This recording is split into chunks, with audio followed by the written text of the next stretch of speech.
Talking about mindset, I'm just thinking, there's a story that I read the other day about two salespeople going to Africa, and one person going to Africa to sell shoes. One person reports back saying, well, there's no potential here, there's no one's wearing shoes. The second person emails back saying, hey, there's huge potential, no one's wearing shoes. So basically, it's all in the mindset.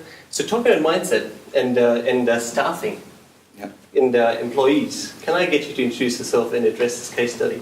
Yeah, of course. Jamie. Yeah, no, I'm Jaime Vine from Liberty Executive Officers. That conversation you just described sounds like me and my CFO, to be honest. Very different view on the world. I think there's a Richard Branson quote where he says, if you look after your staff, they'll look after your customers. And it's impossible to think that as a business owner or as an entrepreneur that it's all down to you. It's about a culture that you create, because ultimately you're not normally the one delivering the service on a day-to-day basis. So the key to that is a level of consistency of personnel for a start. So you've got to try and keep your employees, because if you keep your employees, there becomes a relationship between individuals within your organisation and the clients. So no matter how good you train in your processes, if it's a different person delivering it every day or every week, then the level of loyalty will slip, because there's no personal relationship there between your staff and the clients. So I guess from my perspective, I've been looking at how we can best motivate the staff rather than keep the clients happy, because they'll do that for me. From a staff perspective, I think, as most people in this room are in a growing business, or at least hoping to be, the one thing we've made a real effort to do is to keep a very flat hierarchical structure wherever possible, and even when there is hierarchy, to keep that very open door communication policy where everybody's opinions and ideas count.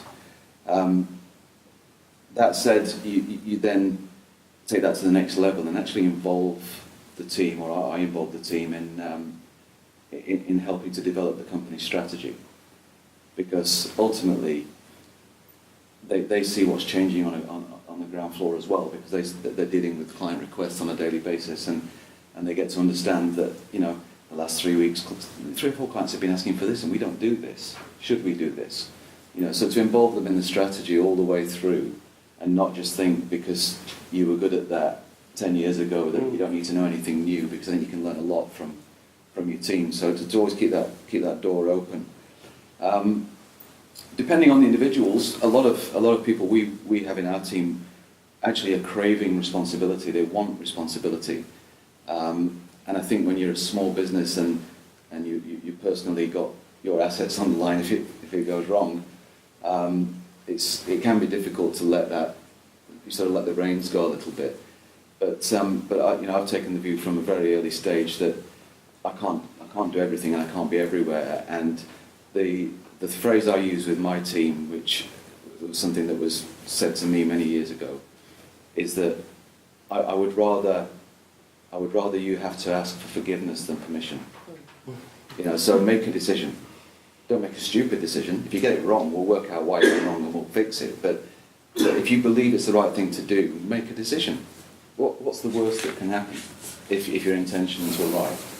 So that in itself makes people feel like they've got a level of ownership. That's true. Of the business and of the brand, and it certainly it also takes away the frustration at a client level when they when they can't get a decision, they can't get a response, they can't get an answer because it needs to go through a chain of command. So I guess they're my quick points to try and keep within the timing. But yeah, just involving the team as much as you can.